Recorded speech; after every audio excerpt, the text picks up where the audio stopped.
Assalamualaikum warahmatullahi wabarakatuh. Para pemirsa sekalian, di mana saja Anda berada, kembali kita saat ini bertemu dalam kajian tentang masalah sholat Id. Para pemirsa sekalian,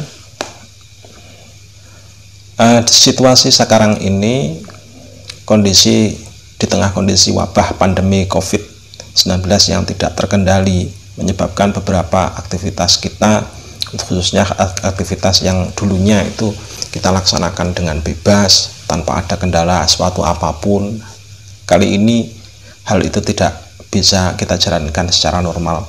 Mungkin di wilayah-wilayah tertentu ada yang berani untuk menjalankan, tetapi beberapa pemerintah daerah rupanya telah melakukan PSBB, yaitu program penjarakan sosial berskala besar, atau program istilahnya intinya harus ada social distancing. Nah, kita nggak mungkin untuk menolak program itu. Jadi jangan lantas kemudian latah kemudian melakukan segala sesuatu dengan tanpa pertimbangan kesehatan. Kita boleh, intinya itu menjaga diri kita, itu hukumnya justru malah tambah diperintahkan, wala tulqu biaidikum ilat tahlukah. Kalau dalam Al-Quran mungkin disinggung semacam itu. Jadi jangan menjatuhkan tangan kalian itu pada sebuah kerusakan. Ini bukan hanya itu, dalam kaidah fikih kita itu sering mendapati darul mafasid muqaddamun ala jalbil masoleh. Jadi menolak mafsadah itu lebih didahulukan dibanding dengan menarik sebuah kemaslahatan. Maka dari itu menyikapi kondisi yang semacam ini, tentunya pada waktu pelaksanaan sholat Id mendatang, jadi kita juga pasti akan mengalami yang namanya harus mengalami modifikasi. Tentunya dalam hal ini berdasar kearifan lokal atau kearifan di wilayahnya masing-masing tentunya, dan yang tahu ahli agama di tempatnya masing-masing. Akan tetapi dalam hal ini saya akan menyampaikan pentingnya tetap sholat Id. Sholat Id ini tidak harus dilakukan secara berjamaah, tidak. Jadi Imam Nawawi itu menyarankan di dalam kitab Al-Majmu' Syarah Al-Muhadzab, di sana Imam Nawawi itu menyebutkan bahwasanya cukup satu orang sholat sendirian itu sudah cukup untuk mendapatkan pahala sholat Id. Jadi mendapatkan fadilah sholat Id.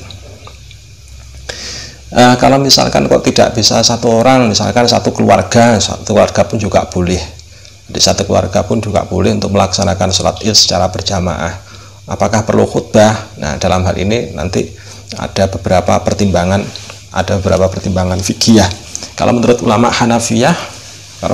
Hanafiyah itu minimal satu orang hadir mendengarkan khutbah,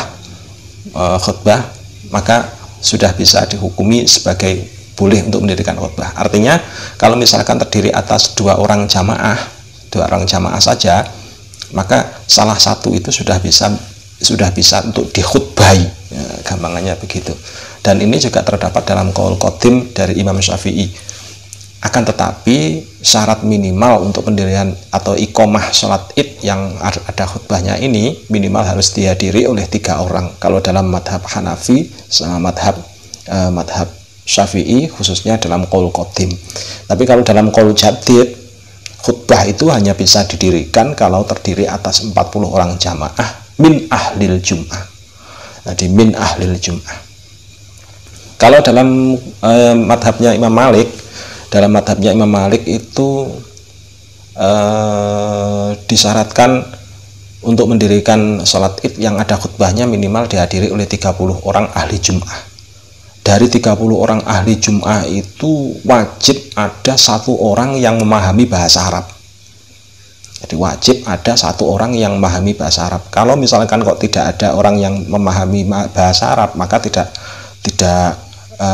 dituntut untuk melakukan khutbah, karena khutbah dalam madhab Maliki itu wajib disampaikan dalam bahasa Arab. Kalau dalam madhab Hanafi sama madhab Imam Syafi'i tidak wajib untuk disampaikan dengan menggunakan bahasa Arab.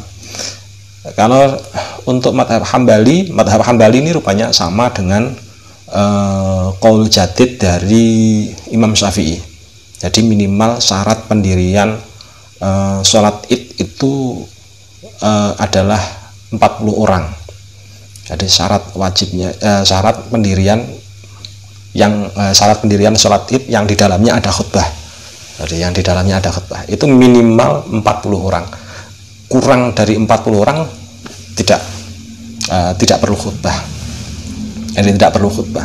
Nanti khutbahnya dipandang sebagai tidak sah. Bagaimana dengan sholat idnya? Sholat idnya sah. Sholat idnya sah. Dalam ini. Jadi kalau misalkan dari keempat pandangan ulama madhab ini tadi, kalau kita mau mendirikan sholat id yang di dalamnya ada khutbah, mungkin kita bisa taklid ke madhab Hanafi. Jadi kalau ke madhab Hanafi juga bisa, atau tetap berada di madhab Syafi'i dengan mengikuti syarat qaul qadim. Tapi syaratnya harus ada 4 peserta yang masuk kriteria min ahlil jum'ah, 3 diantaranya menjadi makmum, 1 orang menjadi khotib sekaligus imam. Ini syaratnya kalau dalam madhab Syafi'i. Madhab Hanafi sama ya. Madhab Hanafi sama. Kalau dalam madhab Maliki, yaitu tadi madhab Maliki hanya 1 qaul saja yang saya tahu, yaitu tadi mensyaratkan 30 orang, 1 diantaranya harus mengerti bahasa Arab dengan baik. Inilah tentang sholat id untuk kesempatan hari ini.